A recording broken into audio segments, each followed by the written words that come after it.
Ang lulutuin natin ngayon ay pangpahaba ng buhay. Isa sa paborito ko, ang Mickey Gisado. Tara, magluto na tayo! Maglagay po tayo ng 1 tablespoon ng mantika at isaute po muna natin ang ating pork liver.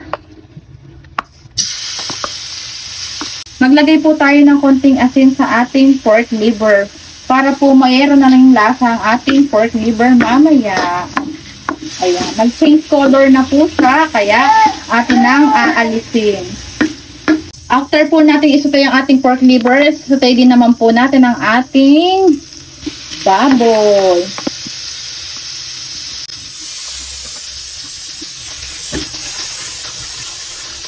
Any meat po ay pwede. Kung ayaw nyo po ng baboy, pwede po kayong maglagay, palitan po ninyo ng chicken. Kung ayaw po ninyo ng chicken, palitan din nyo po ng beef.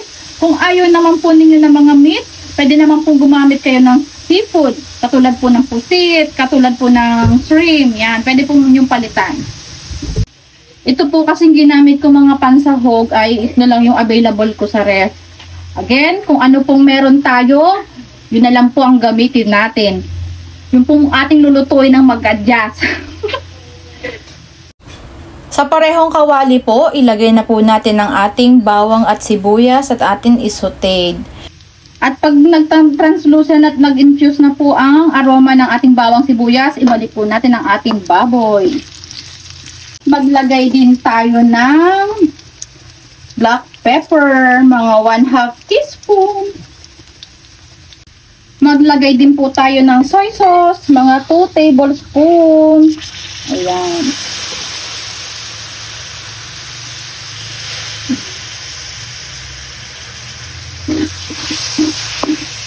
Maglagay din po tayo ng water. Kung hindi po kayo mahilig sa sabaw, mga 1 cup lang po ng tubig. Pero ang ilalagay ko po ay 2 cups. And takpan po natin at ating palambutin ang ating karne. Maglagay po tayo ng 1 teaspoon ng brown sugar.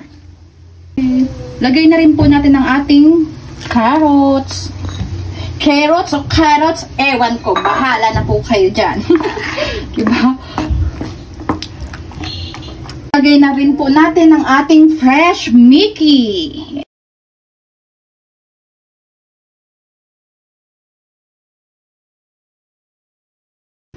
Maglagay din tayo ng oyster sauce, mga 3 to 4 tablespoon. Isa, dalawa, tatlo, apat. Ayan, apat na yan. Diba, kalkula lang. Huwag natin stress ang ating life. Na rin natin ang ating sinaute na pork liver at lagay na din natin ang parte ng pechay na tigas. Mix lang po. Pag gusto nyo na mas masabaw pa, magdagdag pa po kayo ng water. Pwede pang magdagdag ng water, walang problema. After 2 minutes po, ilagay na natin ang dahon ng pechay. Ito po yung ginagamit kong gulay. Bukod sa mas mura kaysa sa repolyo, mas gusto ko din yung lasa.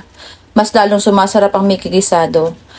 At ano pong gulay pwedeng gamitin tulad ng pechay bagyo, sayote at marami pang iba.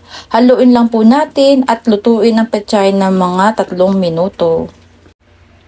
At luto na po ang ating Mickey Gisado.